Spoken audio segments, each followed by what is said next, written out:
গতকাল বান্ধবীকে কল দিতে গিয়ে ভুলবশত সেনাবাহিনী এক মেজরের নাম্বারে কল করে গালাগালি করার পর কায়রা জেনেছে তার পরিচয়।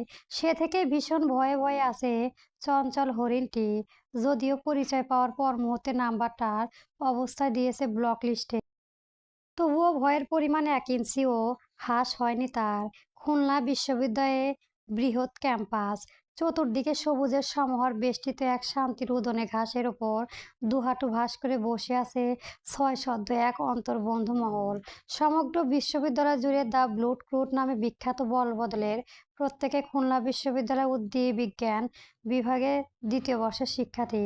সদস্য রয়েছে একে অন্য থেকে সম্পূর্ণ সদস্য, 6 সদস্য 6 রূপ। এই যেমন এখন সদস্য ভূমিষ্ঠ পৃথিবীর সবচেয়ে নিষ্পাপ বাচ্চারার মতো মুখ করে বসে আছে এলাকার এমপি মহোদয়ের একমাত্র ছোট কন্যা কায়রা ইয়াসিন। আর পাশে তার খিল্লি উড়াচ্ছে বাকি 5 জন। শেষেমেশে মেজাজ হারিয়ে হাতে থাকা ক্যানটা দূরে ছুঁড়ে মেরে বলল, হট দেয় ইয়ার, অন্তত বোঝা এটা আমি তাকে কত গালাগালি দিলাম, ছি। এই দোষ এই মেধা তার। হারামি যদি এই প্রেজেন্টেশনটা মিস না করতে তাহলে আমি ওকে কল করতাম না আর গালাগালিও দিতাম না। এতক্ষণে দম ফাটা হাসির রোল কমিয়ে এবার বোকা কণ্ঠে মেধা বলল, মানে কি ভাই? নাম্বারে ডিজিট ভুলে গিয়ে ভুল বসিয়ে তুই গালাগালি করেছিস, তুই আর এখন যত দোষ এখন মেধার ঘোষ বলেই হলো। বাকি 5 জন সায় জানিয়ে বলল, হ্যাঁ নিজেই দোষ, মেধার ঘাড়ে দিস না কায়া। কায়রা অবিন্যস্ত কৌশলে ক্ষিপ্ত বেগে দুহাতে মুঠোয় পুরো নুয়ে ঘাসের উপর চেয়ারে বলি, আর তোরা বুঝিস না এখন যদি কিছু হয় মেজর ভাই। পাশে বসা ইভান কেন চুমু দিতে দিতে বলল, আরে চিল মেজর, মানে বুঝিস এত প্রেশার থেকে তার তার উপর আর উচ্চ পদে যেতে যেতে এক পা করবে, এত কিছু মনে রাখার সময় বা ইচ্ছে কিছুই থাকবে না। কায়রার মুখ তুলে চাইলো, মানে কি মেজররা বুড়ো হয়? তাছাড়াও কি বেহুরা পানি করিস না? কায়ার এক মুহূর্তে স্বস্তির নিঃশ্বাস ফেল। চুপটি করে বসে থাকা ওর কপালে চিন্তার ভাঁজ দেখে মেধা একটু এগিয়ে গিয়ে এসে কাঁধে হাত রাখলো, কিন্তু সান্ত্বনা দেওয়ার বদলে মুখ টিপে হেসে বলল, আচ্ছা কায়া, তুই যখন ওনাকে গাড়ি দিচ্ছিলি তখন ওনার রিয়াকশন কেমন ছিল রে? মানে মিটেরিয়ালি কায়ার রিভার গালাগালি খেয়েছিস?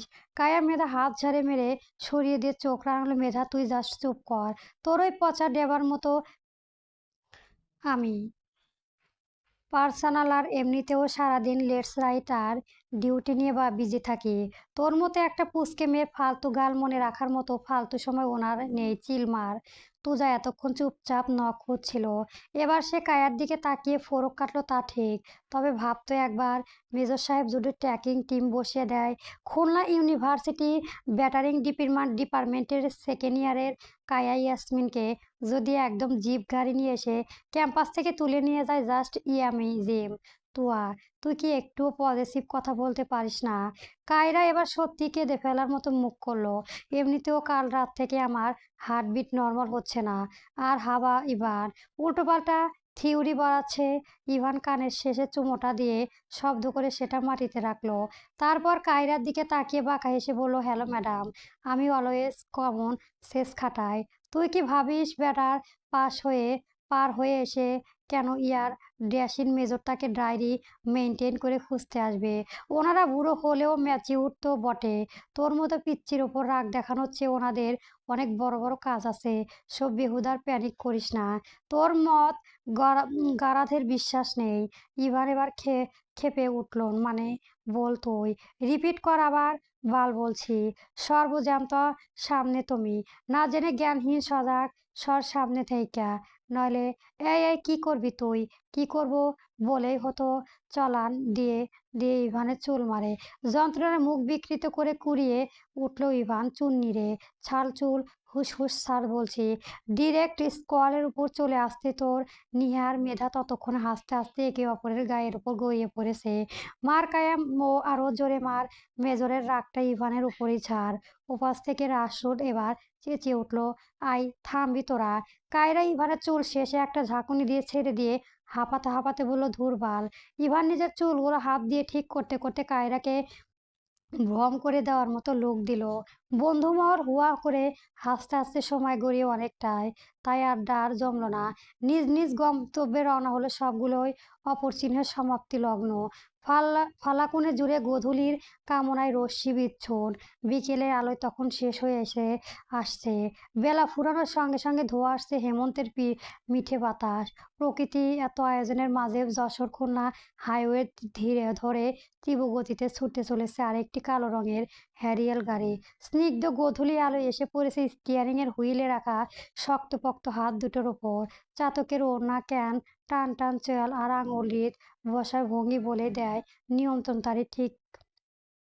দীর্ঘ সুঠাম দেহ শোভা পাচ্ছে সাধারণ একটা নেভি ব্লু প্লোটল শার্ট আর কালো ট্রাউজার। নিখুঁতভাবে ট্রিম করা চুল, গভীর ও তীক্ষ্ণ চুলদ্বয় যেন সম্মুখে পিচ ঢালা পথ ভেদ করে বহুদূর চলে যাচ্ছে। সুপুরুষ বলতে যা বোঝায় মেজর দুর্জয় আহসান ঠিক তাই। আচমকা একটা রিটং শান্ত পরিবেশটাকে এক ফুলকারে উড়িয়ে দিল। ড্যাশবোর্ডে রাখা ওয়ানপ্লাস ফোনটা স্ক্রিনে জ্বলে উঠেছে।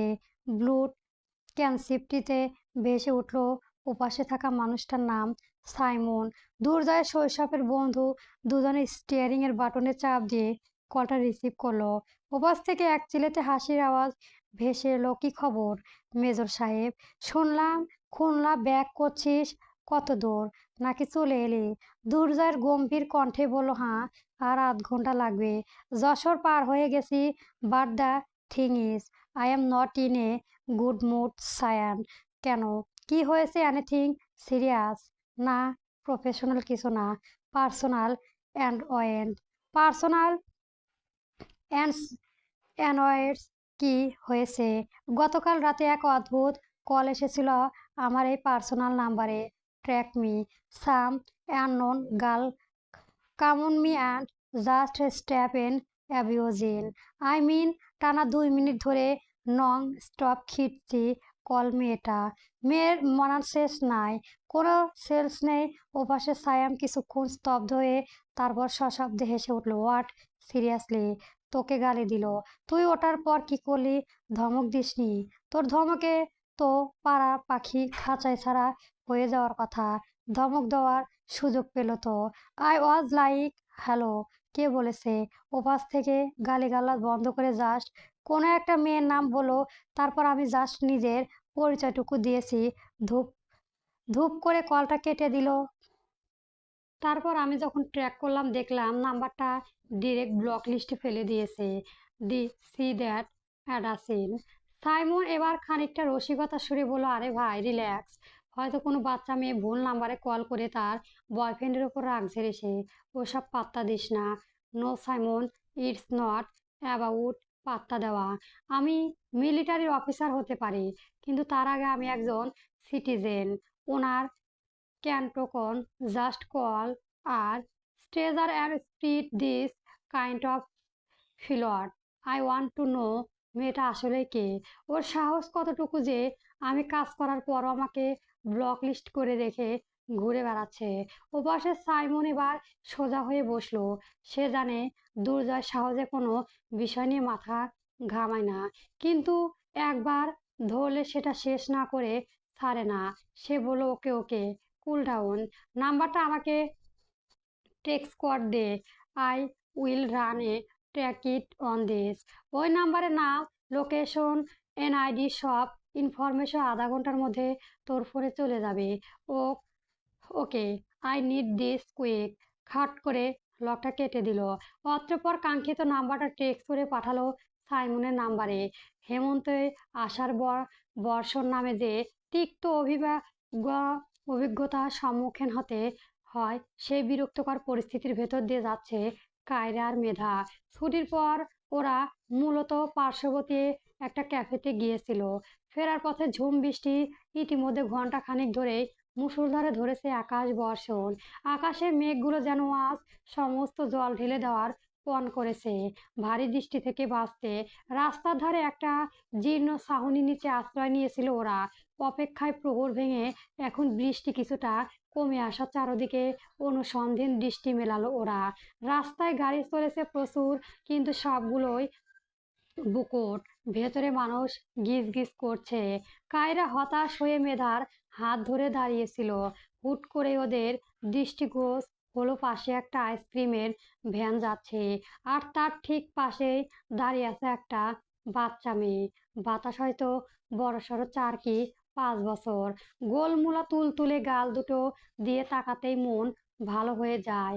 বাচ্চাটা পাশে সুতি শাড়ির পরা এক তরুণী রমণী দেখেই বোঝা যায় উনি ওর মা। কায়রার চোখে খুশি বড় বড় নন, বড়জোর 23-24 বছরের হবে। বাচ্চাটা আইসক্রিমের ভ্যানের দিকে তৃষ্ণার্ত চোখে তাকিয়ে মায়ের আঁচল টানছে, কিন্তু মা যেন মৃদু ধমক দিয়ে বারণ করেছে। বাচ্চা পছন্দ করা চঞ্চল কায়রা তার অস্বস্তি থাকতে পারল না। বৃষ্টির ছাদ উপেক্ষা করে ওর গুটি গুটি পায়ে এগিয়ে গেল ওদের দিকে। বাচ্চাটা তুলের ন্যায় কোমল গাল হালকা টিপে দিয়ে বলল, হাই কিউট, আইসক্রিম খাবে? তারপর তরুণীটির দিকে তাকিয়ে মিষ্টি হেসে বলল, আরে আপু, ও তো পিচ্চি মানুষ, আইসক্রিম খেতে চাচ্ছে যখন কিনে দিচ্ছে না কেন? প্লিজ বকবেন না ওকে। রমণী মৃদু হেসে রিনঝিনিয়ে কণ্ঠে বলল, আরে না আপু, বকছি না। এই ঠান্ডা আইসক্রিম খেলে যদি আবার ঠান্ডা লেগে যায় সেই ভয়ে। ধুর আপু, কিচ্ছু হবে না। বৃষ্টির দিন আইসক্রিম খাওয়া মজাই আলাদা। Just trust me. কায়রার চোখের ইশারায় ভ্যানওয়ালা মামাকে ডাকলো। বাচ্চাটার দিকে ঝুঁকে কায়রা আদুরে গলায় শুধালো, বলো তো কিউডি, তুমি কোন ফ্লেভারে আইসক্রিম খাবে? বাচ্চাটা লাজুক হেসে মায়ের পেছনে একটু লুকিয়ে বলল, স্ট্রবেরি।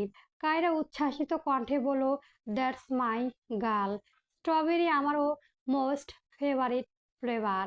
কায়রা নিজের আর বাচ্চাটার জন্য দুটো স্ট্রবেরি কোন নিল, আর মেধাও ওর বাচ্চার মায়ের জন্য নিল ভ্যানিলা। ওরা পাশে একটা জায়গায় দাঁড়িয়ে আইসক্রিমগুলো খাচ্ছিল। বিভিন্ন কথার ফাঁকে হুট করে কায়রা বাচ্চাটার উদ্দেশ্য বলে, বাই দ্য ওয়ে কুটি বুড়ি, তোমার নামটা কি? তুলতুলে পেঁজা তুলে নেয় মেয়েটা ওর দিকে এক ঝলক চাইলো। গোলাপি ওষ্ঠধর প্রান্তে মিষ্টি হাসি ফুটিয়ে বলল, কুহুলিকা আহসান কুঞ্জ। ও এম জি, জানুন, তোমার নামের সাথেও আমার মিল আছে। তোমার নাম কি আন্টি? কায়রা ইয়াসমিন কায়া।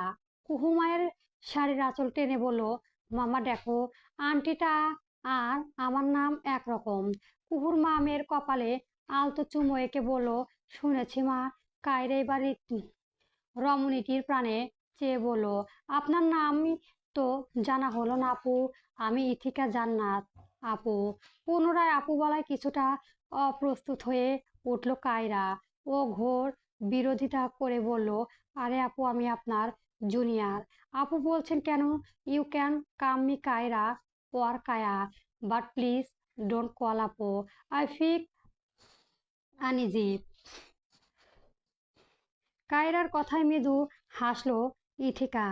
আমি জানি তুমি আমার জুনিয়র, তবে জুনিয়রদের আপু বলাও কিন্তু একটা আর্ট, হোক গে আর্ট।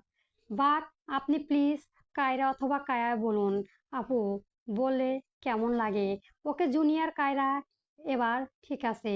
কায়রা ওষ্ঠধর প্রসারিত করে বিরস্ত হাসের সমন্বিত সূচক মাথা নাড়ালো। মেধা এতক্ষণ যাবৎ ওদের কর্মকাণ্ডে লক্ষ্য করছিল। ইথিকা মেধার সাথেও টুক টুকিটাকি আলাপ সেরে বলো তো, তোমরা এই টাইমে এখানে? উত্তরটা মেধা দিল আর বলল, না আপু, এই মেয়ে যখন তখন কফি খাওয়ার বাতিক ওঠে, আর আজকে কফি খেতে গিয়ে পড়েছি ধরা। ঝুম বৃষ্টি আর এখন গাড়িও পায় না। ইটস বাই দ্য ওয়ে, তোমাদের বাসা কোথায় জুনিয়র? সোনাডাঙ্গা আপু, দুজনেই? না, আমার সোনাডাঙ্গা আর ওর গল্লামারি। মেধার দিকে ইশারা করলো কায়রা। বলো কি, গাড়ি না পেলে সন্ধ্যায় রাত হবে তো। ব্যাপার ব্যাপার না আপু, অভ্যাস আছে।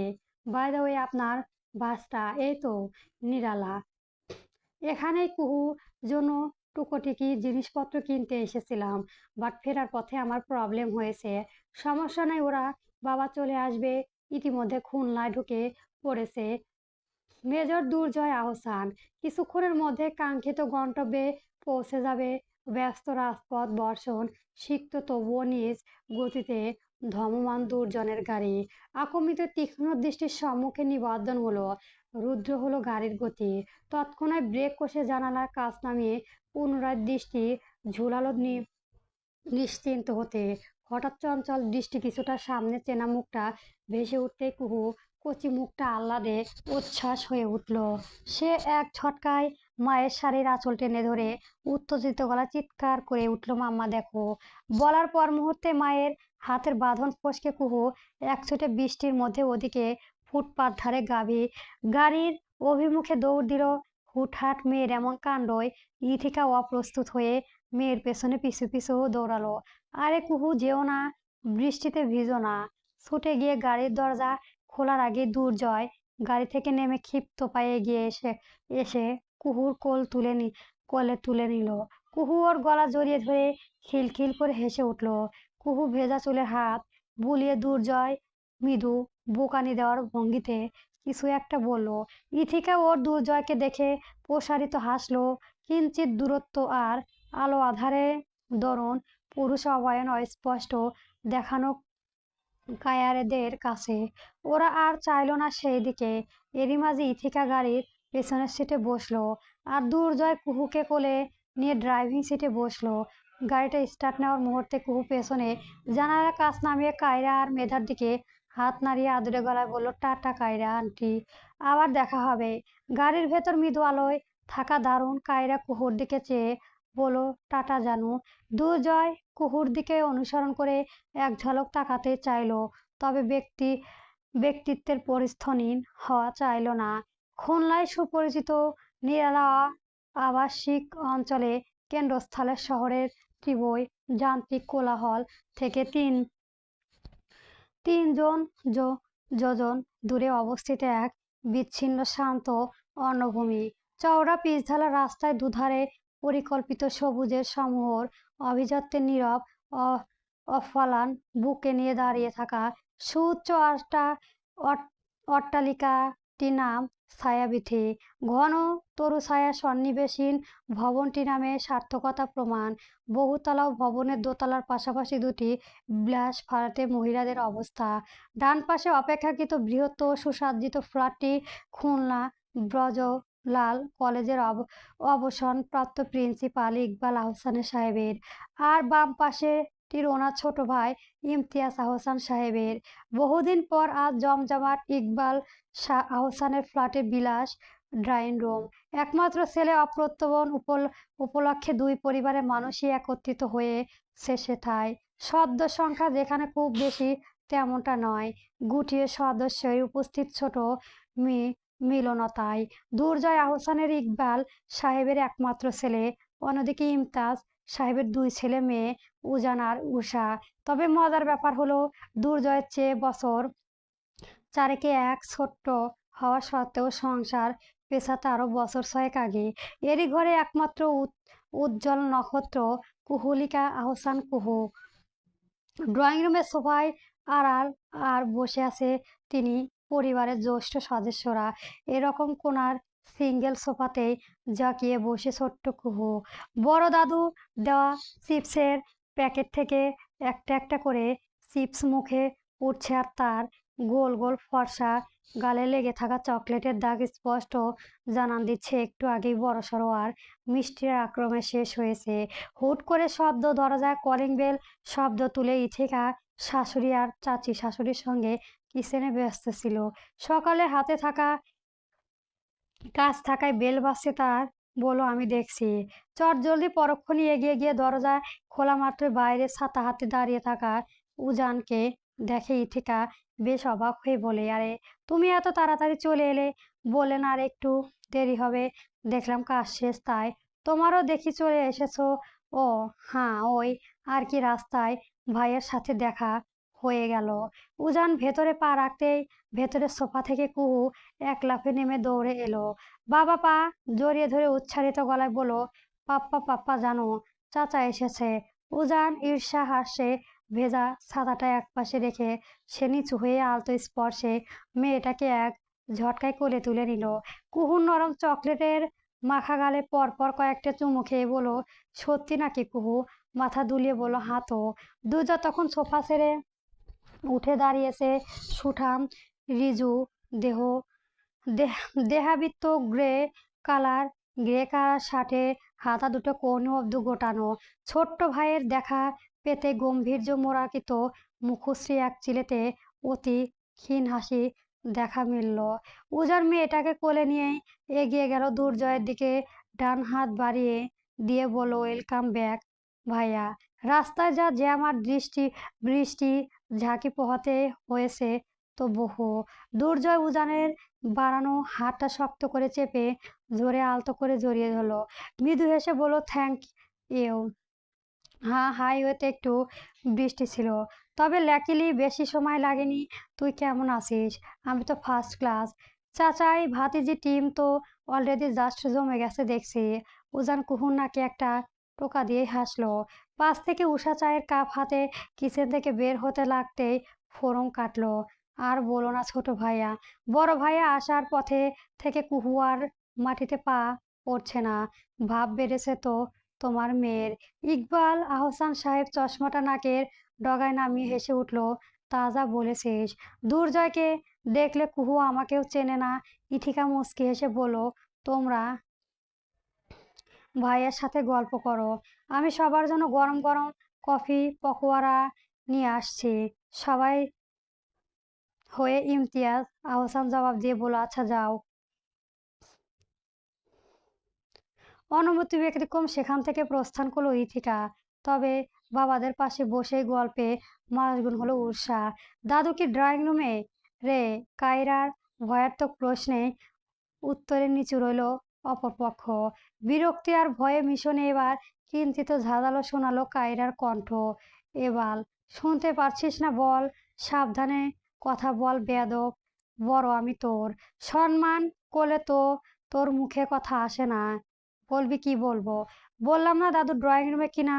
পায়রা সোফায় হেলান দিয়ে আপন মনে নল পালিশ নখ পলিশ করতে করতে সামনে বসা দাদি আর বাবার দিকে চাইলো। তারপর বেশ আয়েশ করে বলল, হ্যাঁ আব্বু, সাথে বসে কিসের যেন সালিশ করছে। তবে রাবেয়া বেগম আজ বেশ সামে আছে।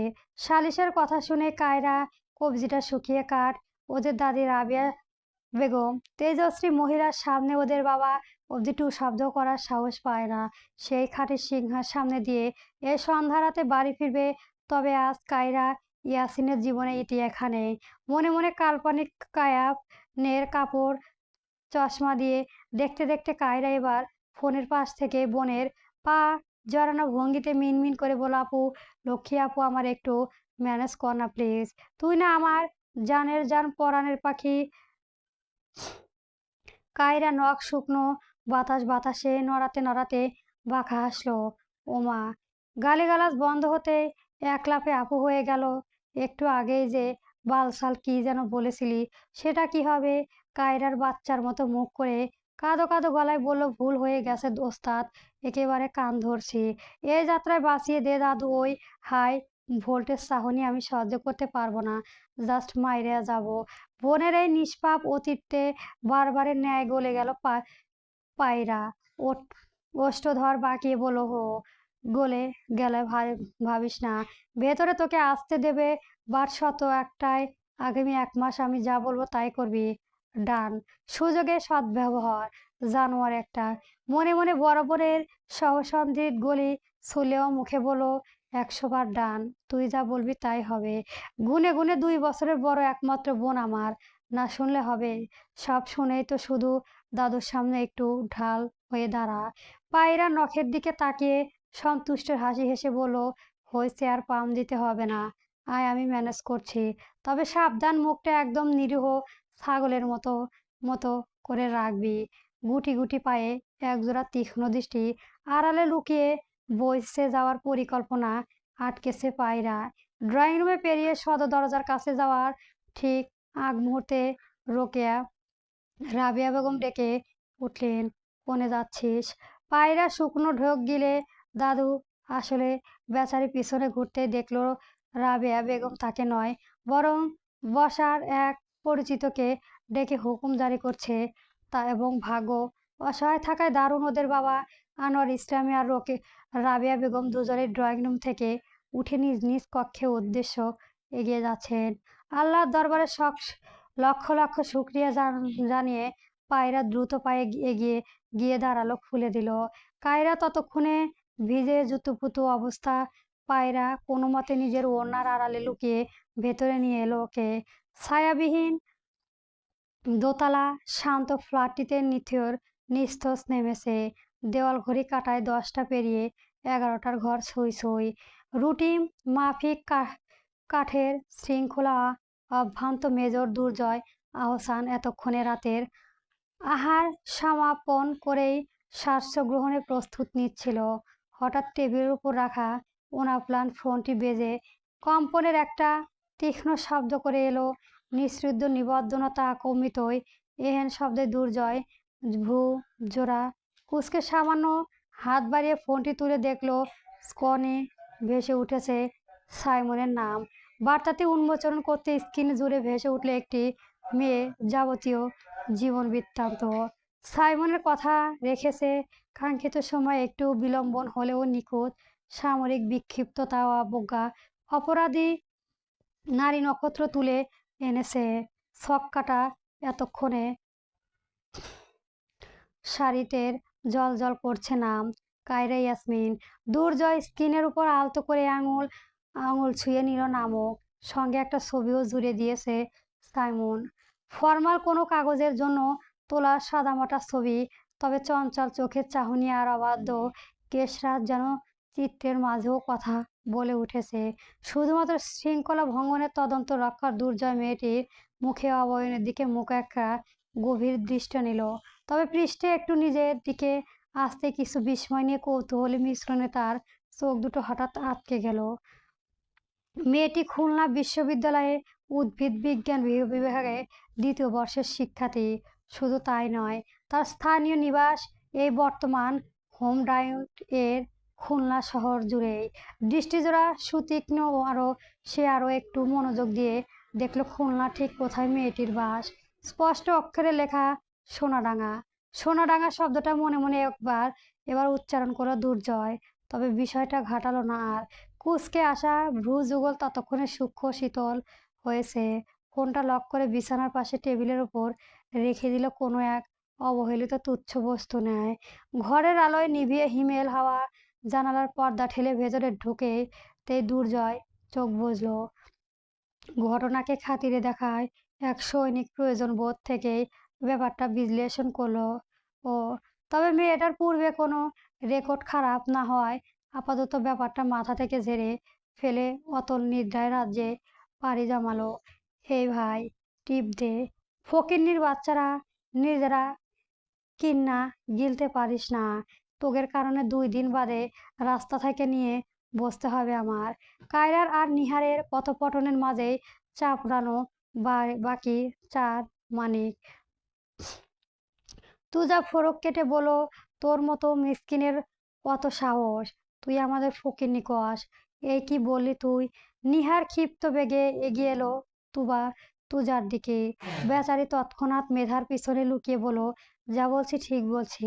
নিহার ওর মাথায় গলা গাঁটটা মারতে যেতেই পাশ থেকে রুষা বলল, আরে ভাই বাদ দে, পাগলে কিনা বলে। এই টিকটিকির পুত, কি বলি তুই আমায়? ইভান বসা থেকে লাফিয়ে উঠে বলো, যাই বলেছে ঠিকই বলেছে। তোদের কত সাহস আমার ভাইরে মিসকিন কস? অতঃপর ও নিহারের কাঁধে হাত রেখে চাপড়িয়ে বলো, আমার ভাই হয়েছে বড়লোক আটটাল প্রোমাক্যাস তাই না রে দোস্ত? নিহার ভ্রুযুগল কুঁচকে তাকালো। অতি ভক্তি চেহারা লক্ষ্য প্রতিবাদ চিৎকার করে বলেছে ওর ভেতরে সত্তার, সেটাকে সে সঠিক প্রমাণ করে পরক্ষণেই। ইভান বলল, তোর নিজের বড়লোক সত্তাটা একটু দে ভাই, খাওয়া আমাদের কিছু। নিহার কষিয়ে একটা গাঁট্টা মারল ইভানের মাথায়। সঙ্গে সঙ্গে চেঁচিয়ে উঠল, ইভান শালা তেল মারা তাও ফ্রিতে থাবড়াইয়া পাইলাম না। তোর তেলের কোয়ালিটি 3rd ক্লাস বুঝেছিস? ফ্রিজে রিচার্জ করতে আসছিস চামচা করে খাওয়া আদায় করবি। মেধা এবার ওদের আটকে বলল, এই নিহার, ইভানের মারিস না, ও তো সত্যি কথাই বলেছে। তুই তো আসলেই বড় লোক, তোর পকেটে সাইট আর আমাদের পকেটের সাইজ কি এক? দে না ভাই, একটা ছোটখাটো কাবাব ট্রিট। মেধার পেছন থেকে মুখ বাড়িয়ে তুজা বলো, কাবাব? ধুর, এই কিপটার দল ওসব খাওয়াবে না। বড় জোর 1 কাপ লাল আর 2 কাপ 2 টাকার টেস্ট বিস্কুট। তুজা, তুই আরেকবার মুখ খুলবি না, তোরে আমি ল্যাবে ওই ফরমালি ড্রামে চুবাইয়া রাখবো। ব্যাটারি প্র্যাকটিক্যাল বায়না দিল একদম। আইডিয়াটা খারাপ না, তবে নিহা, তুই যতই চিল্লাস আজকে কিন্তু পার পাচ্ছিস না। কালকে যে আইসক্রিম অ্যাসাইনমেন্টের জন্য তুই আমাদের খাটালি, সেটা পরিশ্রম কই? রুশমাকে সঙ্গে তাল মিলিয়ে এবার কায়রাও বলে, একদম ঠিক। আমার তো মনে হয় নিহারের ওয়ালেট টাকা নাই, ইটের টুকরা থাকে, বের করতে গেলেও ওর মন চিল্লায় ওঠে। এই কয়া, তুই তো চুপ থাক। কলেজে মেজরের ভয়ে যার কলেজা শুকায় আমি হয়ে গেছি, সে আমার এখন আমার ওয়ালেটে নিয়ে কথা বলতে। কি রে মেজর সাহেব, ট্যাকি টিম পাঠিয়েছে নাকি রে? এই বেটা একদম মুখ সামলে, তুই টপিক তুলবি না বলছিস? আমার এমনিতেও প্রেশার হাই হয়ে আছে। ইভান কায়রার দিকে তাকিয়ে বলো, শালিরে শালি, তাই তো বলি, প্রেশার হাই তো টিট খা, ঠান্ডা হয়ে যাবি। নিহার, চল ভাই, ক্যাফেটেরিয়া দিকে পা বাড়ায়। তুই শুধু পকেটটা একটু আলগা কর। নিহার এবার পকেট থেকে মানিব্যাগ বের করে সিলিংয়ের দিকে তাকালো, ভান করে বলল, "উফ, খোদা, এই রাক্ষসগুলো আমার পেছনে কেন লাগিয়ে দিলা? চল শালা ফকিন্নির দল, চল। আজকে তোদের খিলাইগা স্টাইলের চিজ বার্গার খাওয়ামু। এরপর যদি কেউ আমার কাছে 1 টাকা চকলেটও চাস, ওই ভৈরবে নিয়া চুবামু।" মেধা উচ্ছ্বাসিত কণ্ঠে বলল, ইয়েস বাগা বার্গার, চল, যদি ও যেন আর মন পরিবর্তন না করে ফেলে। রুষা আবেগের গদগদ হয়ে নিহারের গলা জড়িয়ে ধরে বলল, তুই আসলেই একটা হীরা রে দোস্ত, খাঁটি হীরা। হ্যাঁ, তোমরা অনলাইন গ্রেড যাওরা। ও এমন কথা ইভান বেশ জোরে হেসে বলল, দিচ্ছে রে, দিচ্ছে রুষার আবেগের মুতে দিচ্ছে। ঝড় বা বার্গারের বদলেতে কায়রার বর্তমান অবস্থা হয়েছে পার্শ্ববর্তী আইসক্রিমের ভ্যানের কাছে। তবে সবাই না, শুধু সে আর মেধা। মূলত এই দুটো ঝাল সহ্য করতে পারে না, তাই বাকিগুলো দুষ্ট করে ও ভোগেছে। দুইটিতে মিলে মনে সুখের আইসক্রিম খেতে চলেছে। খাওয়া শেষে কোনো দিকে না চেয়ে আইসক্রিমের বাকিটা শূন্য ছুঁড়ে মারল কায়রা।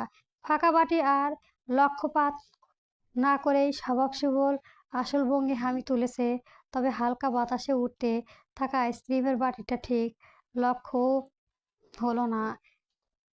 ক্যাফেটারিয়ার চত্বরে দাঁড়িয়ে ফোনে এক অত্যন্ত জরুরি আলাপে মগ্ন থাকার মেজাজ দুর্জয়ে আহসানের চওড়া পিঠে ঠিক বরাবর আছড়ে পড়েছে সেটা। চকলেট আর স্ট্রবেরিয়ার আঠালো মিশ্রণের মুহূর্তে ওর দামি নেভি ব্লু শার্টের শৃঙ্খলা ধূলিসাৎ করে নিচে গড়িয়ে পড়েছে। ফোনে কথা বলতে বলতে পিঠের এক অদ্ভুত ঠান্ডা চপলের অনুভূতি টের পেয়েও শক্ত হয়ে গেল দুর্জয়। টান টান চেহারা আরো শক্ত হয়ে, ভ্রু যুগল কুঁচকে চরম বিরক্তিকর। মুখ দিয়ে বেরিয়ে এলো হোয়াট দ্য। বিপরীতে দাঁড়িয়ে থাকা মেধা চোখ তখন চরগাছ। কায়রার এই কাণ্ড দেখে ভয়ে কুঁকড়ে গিয়ে দাঁতে দাঁত চেপে বলে, কি করলি কায়রা? মেধা চাপা চিৎকার, বোকা বনে গেল কায়রা। প্রশ্নার্থ দৃষ্টি মেলে চাইতেও তুজার সম্মুখে ইশারায় করলো দৃষ্টি অনুসরণ, এপাশ ফিরে নয়তো বিস্ফোরিত। অচেনা আস্তকের ধমক, ভয়ে শুকনো ঢোক গিলে বলো, দৌড়ে মেধা। ওরা দুজনই ওখান থেকে স্যাম্পল দেওয়ার জন্য ক্ষিপ্ত পায়ে দৌড়ে লাগালো। ওদিকে পিঠের শার্টের দফারা দৌড়ে পিঠের শার্টের ফোন কান থেকে নামিয়ে ঝড়ে বেগে পেছনে ঘুরলো। সূক্ষ্ম বিবেচনাবোধ অপরাধীকে চিহ্ন করে ভুল করলো না। ক্যাম্পাসের ভিড় ঠেলে দুটো মেয়েকে প্রায় অলিম্পিয়াকের গতিতে পাঠিয়ে যেতে দেখে গরম গমে গভীর কণ্ঠে পুরো চাতক কাঁপিয়ে আদেশ জারি করলো, স্টপ স্টপ রাইট দেয়ার। কিন্তু ততক্ষণে অনেক দেরি হয়ে গিয়েছে। মেজরের সেই বজ্র কণ্ঠে ধমক বাতাসে মিলিয়ে যাওয়ার আগে কায়রা আর মেধা ততক্ষণে রাস্তার মোড় দাঁড়িয়ে থাকা একটা অটোরিকশায় হুড়মুড় করে উঠে ড্রাইভারকে তাড়া দিয়ে হাওয়ায় হয়ে গেল। দুর্জয় ক্ষুদ্র দৃষ্টি দূরে নিয়ে চলে যাওয়া আত্মকে অটোর দিকে তাকিয়ে রইল। সুপুরুষ মুখোভয় রাগে রিরি করছে। সর্বক্ষণীয় পরিপাটি ছেলে হঠাৎ এমন বিধ্বস্ত ক্ষোভ অনুসন্ধিত দৃষ্টি পর্যবেক্ষণ করলো সাজেদা চৌধুরী। দুর্জয় সবে বাসায় ফিরেছে, মায়ের এমন নজরে এতক্ষণে বিরক্তিকর কামিয়ে নরম কণ্ঠে বলল, হোয়াট হ্যাপেন আম্মা? মানে আমার সব সময় গোছানো ছেলেটা এমন অবস্থা কারণ জানতে পারি? আর পিঠে ওটা কিসের দাগ? দুর্জয় একটা দীর্ঘশ্বাস ফেলে তিতির কণ্ঠে বলল, আর বলো না আম্মা, আমি একটা জরুরি ইম্পর্টেন্ট করেছিলাম। হঠাৎ কোত্থেকে একটা মেয়ে কোনো দিকে না তাকিয়ে গলানো আইসক্রিমটা বাটি ঠিক আমার পিঠে ছুঁড়েছে। এই প্রথম হয়তো কোনো মেয়ে তার গম্ভীর ছেলেটাকে নাস্তানাবুদ করেছে। কাহিনী ইতিবৃত্ত শুনে সাজেদা চৌধুরী আর আত্মসংবরণ করতে পারলেন না। আঁচল প্রান্তে মুখ চেপে শব্দ করে হেসে উঠল। মায়ের এমন হঠাৎ হাসিতে দুর্জয় আরো খানিকটা সূক্ষ্ম হয়ে তাকালো। আম্মা, হাসছো তুমি? My shirt is totally ruined. I আর অডাসিটি দেখো। আমি ধরার আগেই একদম অটো রিক্সা নিয়ে। সজলে চৌধুরী হাসি রেশটুকু মুখে রেখে ছেলের দিকে চেয়ে স্নেহ শুয়ে বলো, কিছু না আব্বাজান, তুমি বড্ড বেশি গভীর তো, তাই খোদা বোধহয় একটু আইসক্রিম দিয়ে তোমার মুডটা ঠান্ডা করতে চাইলে যাও। আর রাগ করে দাঁড়িয়ে থাকতে হবে না, চটপট গিয়ে একটা শাওয়ার নিয়ে নাও। ফ্রেশ হয়ে মেজাজ এমনিতেই ঠিক হয়ে যাবে। মায়ের এমন রসিকতা দুর্জয় আর কথা বাড়ালো না, শুধু মনে মনে সেই তরুণীকে আরেকবার বিরক্ত নিয়ে স্মরণ করে নিজের পক্ষের দিকে পা বাড়ালো। এ পায়রা, এই বিয়ে করিস না? কে মগা? তুই বিয়ে না করলে আমিও বিয়ে করতে পারতাছি না। বালের পড়াশোনা, এর চেয়েও থালা বাসনের দুই ঘষা দেওয়া সহজ। কায়রা এমন উদ্ভট বিলাপ শুনে পাউডার পাফটা মুখে বুলাতে বুলাতে আয়রার থেকে দৃষ্টি সরালো পায়রা। বোনের দিকে তাকিয়ে ওর ভ্রু কুঁচকে বলল, কি বললি তুই মগা? দিন দিন বড্ড বেশি বেয়াদব হয়ে যাচ্ছি কায়া। তোর 2 বছরের বড় আমি, একটু তো সম্মান দিয়ে কথা বলবি বেয়াদব। কায়রা বিছানায় উপুর হয়ে শুয়ে একটা বালিশ বুকে নিচে চেপে ধরে মুখ ভ্যাংচালো। আরে ধুর, তোর আবার সম্মান? আগে আমার কথা শোন। আমাদের সমাজে নিয়ম হলো বড় বোনের বিয়ে না হলে ছোট বোনের লাইন ক্লিয়ার হয় না। তুই একটা ভালো দেখে ছেলে উঠিয়ে ঝটপট বিয়ের পিড়িতে বসে পড় না আপু। তোর উইসাল যদি আমার এই ব্যাটানিক ল্যাপ আর প্রেজেন্টেশনে নরক গুণগান থেকে মুক্তি মেলে। পায়রা এবার বাঁকা হেসে পাউডারের কৌটাটা টেবিলে রাখলো। তারপর বিয়ের চিন্তা তোকে করতে হবে না ম্যাডাম, নিজের চিন্তা কর। তোর জন্য কোন মহাপুরুষ আসবে ভাই? তোর মতো একটা 1 নম্বরে পাগল, যে কিনা দিন দুপুরে মানুষের পিঠে আইসক্রিম মেলে পালিয়ে আসে, তাকে কোন ভালো ঘরের ছেলে ঘরে তুলবে? সে তো বাসর রাতে ডিভোর্স পেপার রেডি রাখবে। এই খবরদার ওই আইসক্রিমের কথা তুলবি না। এর জন্যই তোকে কিছু বলতে চাই না। কায়রার ক্ষিপ্ত হয়ে হাতের কাছে ছোট্ট কুশনটা ছুঁড়ে মালব বোনের দিকে। পায়রা চট করে মাথা নিচু করে সেটা এড়িয়ে গিয়ে পাশ থেকে একটা বড় বালিশ তুলে নিয়ে কায়রাকেও লক্ষ্য করে ছুড়ল। কি রে, সত্য কথা বললেই গায়ে লাগে। ব্যাস শুরু হয়ে গেল দুই বোনের চির চেনা যুদ্ধ। এক পাশ থেকে ওপাশ চলো দেবদাসের বালিশ ছোড়াছড়ি। রুমের ভেতর তুলো আর চাদরে হাহাকার পড়ে গেল। ঠিক তখনই ঝড়ের বেগে ঘরের দরজা ঠেলে ভেতরে ঢুকলো ওদের মা নুরা খান। দুই মেয়ের এমন কাণ্ড, উনি কপালে হাত দিয়ে চাপা গলায় চেঁচিয়ে উঠলো, কি করেছিস তোরা এই দামড়ি বয়সে? বানরের মতো লাফালাফি বন্ধ কর, দাদু আসছে এক্ষুনি এই করিডর দিয়ে। ওনার কানে এইবার হাড্ডগোড্ডার আওয়াজ গেলে আর রাতে তোদের দুজনের কপালে শনি আছে। মায়ের সতর্ক বাণীতে ওরা শুকনো ঢোক গিলে সবে সবটা গুছিয়ে নিয়ে যাচ্ছিল। ঠিক তখনই দরজার চৌকাঠে এসে দাঁড়ালো রাবিয়া বেগম। কক্ষ অভ্যন্তরে চতুর্থ পর্ষে অবিন্যস্ত অবস্থায় আর বিছানার চাদরে দলা পাকানো রূপ দেখে একবার কড়া চোখে দুজু বোনের চেয়ে বলল, কি করতেছিলি তোরা? রাবেয়া বেগমের কড়া কণ্ঠে প্রশ্ন। দুই বোনের হাতে বালিশ হাতে জমে গেল। রাবেয়া বেগম একবার দেখলো, তারপর কায়রা আর পায়রার দিকে তাকিয়ে তপ্ত নিঃশ্বাস ফেলে বলল, ধামড়া ধামড়া দুইখানা ধেম ধেরে মেয়ে, অথচ আক্কেল জ্ঞান তো দেখছি একদম হাঁটুতে। এই বয়সে তোদের কোল বালিশ নিয়ে কুস্তি খেলা লাগে, এইগুলো কোনো ভদ্র বাড়ির মাইয়াদের লক্ষণ। কায়রা ততক্ষণে নিজেকে নিরীহ বিড়াল ছানা নেয় গুটিয়ে বিছানার এক কোণে সেধিয়ে গেছে। পায়রা আমতা আমতা করে বলো, না না দাদু, আসলে চাদরটা ঠিক করতে গিয়ে একটু থামো, ওস্তাদের উপর ওস্তাদ করো না। আমি তো অন্ধ না। চাদর ঠিক করতেছিলে নাকি চাদরের জান কবজ করতেছিলে তা আমি ভালোই বুঝেছি। রাবেয়া বেগম ঘরের ভেতর দুপা এগিয়ে এসে কায়রার দিকে আঙুল উঁচিয়ে বলেন, বিশেষ করে এই ছেলেটা, ছোটটা, পড়াশোনার নামগন্ধ নেই, সারাদিন টোটো করে ঘুরে বেড়ানো আর বানরের মতো লাফালাফি করা। তোর বাপের মাথায় এত বড় একটা দায়িত্ব, আর তুই কিনা ঘরের ভেতরে এই হামাঙ্গা দেখা বাতাচ্ছিস। এরপর থেকে যদি তোদের কারণে আমার রাতের ঘুমের ব্যাঘাত হয়েছে, তবে দুই বোনেরই একদম রান্নাঘরে ঢুকাইয়া দেব। সকাল বিকালে শুধু রুটি বেলবি দুই দাদু, আর রুটি বেলার হুমকি তীব্রতায় কতখানি তা দুই বোনের কারোই অবজ্ঞ নয়। কায়রা চট করে কান ধরে মাথা নুয়ে বলল, আর হবে না দাদু, একদম সরি, আমরা এখনই সব গুছিয়ে শুয়ে পড়েছি। রাবেয়া বেগম আর কথা না বাড়িয়ে একটা গম্ভীর হুম শব্দ করে নুরা খানের দিকে চাইলেন। নুরা মেয়েদের একটা চোখে চোখ রেখে বলল, মা, বড় হয়ে এদের চাল চলন আর একটু শুধরাতে বলো। কথাটা বলেই রাবেয়া বেগম কক্ষ ত্যাগ করলেন। ওনার পায়ের আওয়াজ মিলিয়ে যেতেই কায়রা আর পায়রা বুকে ফুপিয়ে এবার বিশাল দীর্ঘশ্বাস ছাড়ল। নুরা খান কোমরে হাত দিয়ে মেয়েদের দিকে তাকিয়ে চোখ রাঙিয়ে বলল, দেখলি তো, আজ তোদের ভাগ্য ভালো যে তোদের আব্বু নিচে ড্রয়িং রুমে ফাইল দেখছিল, নইলে তোদের এই বানর নাচ দেখলে উনিও আজ রেগে যেত। এখন চটপট বিছানা ঠিক করার কায়া, তুই তোর নিজের রুমে গিয়ে একদম চুপচাপ ঘুমা।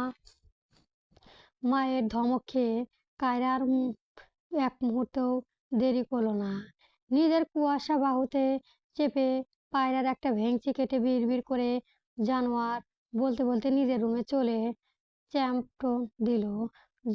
সিদ্ধ চুলগুলো বেশ পরিপাটি করে শুকিয়ে লোমন গ্রে কালার শার্টে নিজেতে আবৃত্ত করে সবে ডাইনিং স্পেসে পা রেখেছে দুর্জয়। তৎক্ষণাৎ ওর দৃষ্টিগোচর হলো ঘড়ির কাঁটায় রাত 8টার হয়ে ঠেকেছে। অন্যদিকে মতো আজ খাবার পরিবেশন করা হয়নি টেবিলে। কিঞ্চিত বিস্ময় ভরে এগিয়ে এসে চোয়ার টেনে বসতে বসতে শুধালো, কি হয়েছে আম্মা? আব্বার 8:30টায় মেডিসিন আছে তো। এখনে প্রশ্ন প্রতি উত্তর এক থমথমে কণ্ঠস্বর প্রাণগোচর হলো দুর্জয়ের। একা আর কতই দিক সামলাবে? আমার তো বয়স হচ্ছে নাকি? কথোপকথনের বিভিন্ন গতিপথ লাভ করেছে। বোধহয় হাতে উঠে দাঁড়ায় দুর্জয়। ওকে ফাইন, তুমি আমাকে জাস্ট ইনগ্রেডিয়েন্ট গুলো কোথায় দেখি দেবে চলো, then I can handle it. Durjoy সজোরে চৌধুরী যথাসাধ্য কণ্ঠ শক্ত করে প্রচেষ্টায় লিপ্তি হলো। তবুও নেত্র কার্নিশ ভিজে আসে। মা যতটাই এমন অসহায় পূর্বকল্পনা থাকলেও ছেলের সম্মুখে এই সমস্ত কিছু আসতেই ঘর ন্যায় ভেঙে গেল। যাই, তোমার জন্য কি এ জীবন আমাদের আর দাদা দাদির ডাক শোনা হবে না? দায়িত্ব বেড়েছে, আমার পার্সোনাল পেশা নিতে চাইছি না এখন আর। এটা তোমার কাছে পেশার মনে হচ্ছে সামহাও। মানে কি দুর্জয়, তোমার সামনে তোমার ছোট ভাই বড় বাচ্চা নিয়ে ঘুরে বেড়াচ্ছে, লজ্জা করা উচিত তোমার। দুর্জয় জবাব দিল না। সাজেদা চৌধুরী দাঁতে দাঁত ঘষে ঘর্ষণ করে স্বামীর দিকে চাইলেন। আর এই যে মহাশয়, আপনি কি মুখে কুলুপ এঁটেছেন? দুর্জয়ের দিকে অগত্য ঝড়টা দিক বদলে ইকবাল সাহেবের দিকে ঘুরেছে দেখেই উনি যথাসাধ্য গভীর কণ্ঠে ছেলের দিকে ঘুরে বানালেন, কি হচ্ছে দুর্জয়? আমাদের কথা তো একটু ভাবো। তোমার কাউকে পছন্দ আছে থাকলে নির্দ্বিধায় বলতে পারো আমাদের। উইদাউট আনিল হেজিটেটস মাই বয়, অ্যারেঞ্জ ছাড়া উপায় দেখছি না। ছেলের থেকে কাঙ্ক্ষিত জবাবটা পেতেই শাহেদা চৌধুরী বলেন, তাহলে সেই ব্যবস্থাই আমাদের করতে দাও। আগামী 1 সপ্তাহের মধ্যে তোমার বিয়ে পাত্রী খুঁজে পাকা কথা সম্পন্ন করবো তোমরা। তোমার দিক থেকে কোনো ওজো আপত্তি শুনতে চাচ্ছি না। দুর্জয় কার্যভূমিকা সমাপ্ত করে চেয়ার টেনে বসে পুনরায়, তাহলে কি ধর্ম ঘাতে অবসান ঘটেছে? অলরেডি ইটস টোটানটি। ছেলের সম্মত স্পিতল হাস্যর কিচেনের দিকে এগিয়ে যায় সাজেদা চৌধুরী। ইকবাল সাহেব এগিয়ে এসে ছেলের কাজ চাপড়ে বলেন, marriage you are really unique my son. Extra pressure create হয় না এতে, বরং মানসিক শান্তি হিসেবে কাজ করে। হেমন্তই শ্রীমমাই রোদ্দুরের আবৃত মধ্য চিহ্নে জনকণহীন ডাক বাংলায় পথঘাট, হাকারোদের হ্যাক ডাক আর কোনো কেনাকাটা করতে আসা মানুষের ভিড়ে তিল ধরনের ঠাঁই নেই। এমন একটা যাতাকালের সামান্য তালগোল পাকালেই পদপিন্ত হওয়ার মতো পরিস্থিতি। শাহেদা চৌধুরী মূলত ইথিকার সাথে কিছু জরুরি কেনাকাটা করতে সারাতেই এই ভর দুপুরে এখানে এসেছিল। সেই কোকিল কণ্ঠীয় ঘেঁষের মাঝেই আস্ত সুমিষ্টির স্বরে বলে উঠল, সরি আন্টি, সরি। আপনার কোথাও লাগেনি তো ইটস, আমি দেখতে পারিনি। Really sorry aunty. কিন্তু আগত মানুষের ধমকায় হুট করে একটা ভাঙা ইটের চাপে ওনার পা আটকে গেল। ভূমিত হওয়ার ঠিক আগ মুহূর্তেই একজোড়া নরম অথচ শক্তপোক্ত হাত তৎক্ষণাৎই এগিয়ে এসে ওনার কনুই আর পিঠ আঁকড়ে ধরলো। সাজেদা চৌধুরী কোনো মতে নিজের সামনে নিয়ে সোজা হয়ে দাঁড়ালেন। ওনার বুকটা তখনও ধড়ফড় করছে। সামরিক স্বস্তির নিঃশ্বাস ফেলে উনি চোখ তুলে তাকালেন রক্ষাকৃতর দিকে। সঙ্গে সঙ্গে এক তিলেতে বিস্ময় নেমে এলো দৃষ্টিজোড়া। মেয়েটার চঞ্চল চোখে উপচে পড়া মায়াবী মুখশ্রী, এক নিষ্পাপ আকুলতা, আর কপালে ওর বাধ্য কিছু কেশরাজ ঘুমে লেপ্টে আছে সদ্য প্রফুল্ল পদ্ম ফুলের ন্যায়। আপনার কিছু হয়নি তো চাচি আম্মু? আমি জাস্ট 2 মিনিটের জন্য ওইদিকে কাউন্টারে গেলাম।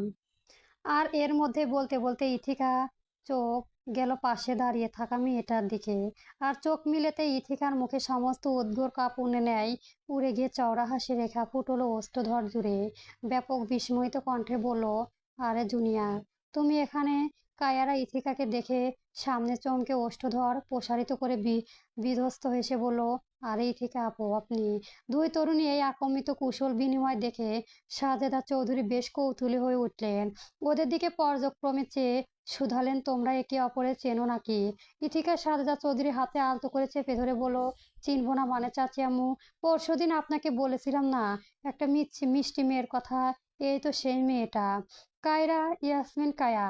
ইথিকার মুখে কায়রা পরিচয় শুনতে সাজেদা চৌধুরী অত্যন্ত স্নেহশীল দৃষ্টিতে কায়রার দিকে আর একবার চাইলো।